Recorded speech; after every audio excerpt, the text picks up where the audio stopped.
good to be back with you. Today let's talk about the moon opposing Venus in Synastry. So Synastry is chart-to-chart comparisons, not composite charts. Composite charts are blended charts. This is when you put two birth charts together, either side by side or on top of each other. You can see the different connections. So it shows how we're personally hooked into each other. What's the personal viewpoint of each other? What's the day-to-day interaction like? How do we, individually kind of hook into each other? So when we have the moon in an opposition to Venus in Synastry, it's a very, very compatible aspect to have. So much so that it can become boring. It's not a bad thing. It just doesn't do anything to help you grow. It's extremely unchallenging. So as humans, we tend to choose relationships that challenge us. We don't typically, as humans, choose relationships where everything's happy and we never fight and we never want different things. People will sometimes tell you that they have that kind of seamless relationship where they never fight and everything is, great every single day and they've never disagreed. And, they'll describe it to you like that very occasionally.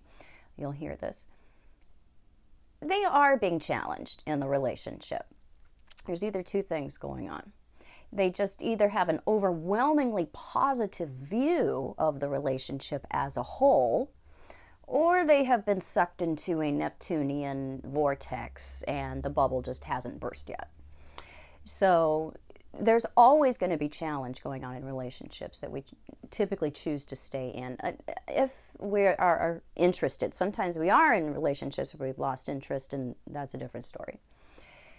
So this is such a well-oiled machine, this particular opposition, that it kind of just runs on its own. There's this built-in agreement about what the other requires for their passive satisfaction. So we have moods and likes and food preferences and friends and social things that kind of jigsaw into each other in such a way that it fits and that's it. So it's like a puzzle that you find the right pieces for. Once you do a puzzle, once you fit it, that's it. The puzzle's done.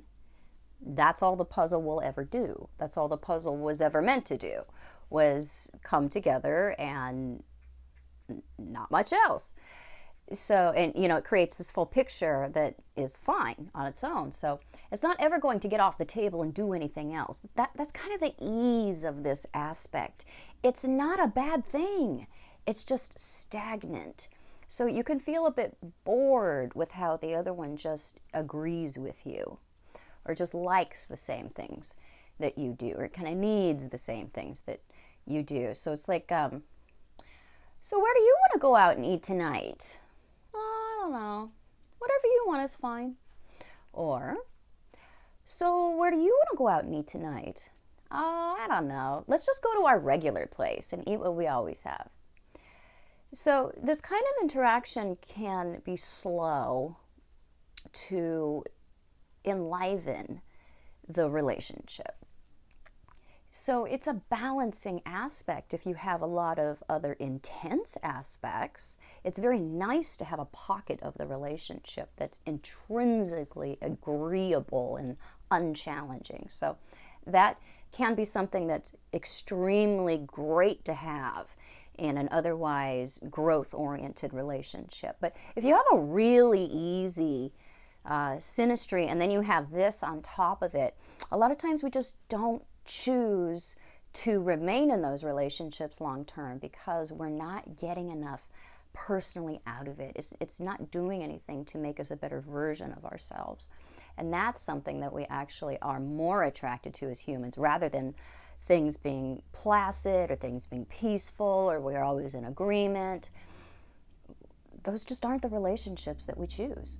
we're typically attracted, the most intensely attracted, the ones that we actually get obsessed with, these are hard relationships. These are the hardest relationships of all.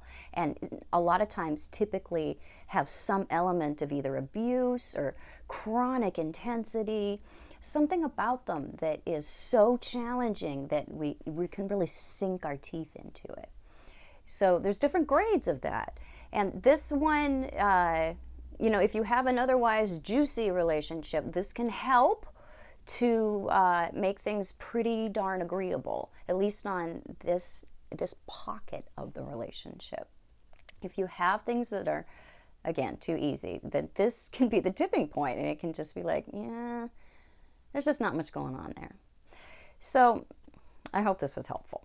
If it was, please subscribe to my channel. You can find me on the internet at truthandaspectastrology.com, Facebook, Instagram, and other social media at Truth and Aspect Astrology. I am mainly a relationship and intimacy astrologer, but I interpret all types of charts. And please find me on Patreon and support me over there so I can make more videos for you more often. And I'll be back super soon with more super cool videos. Bye.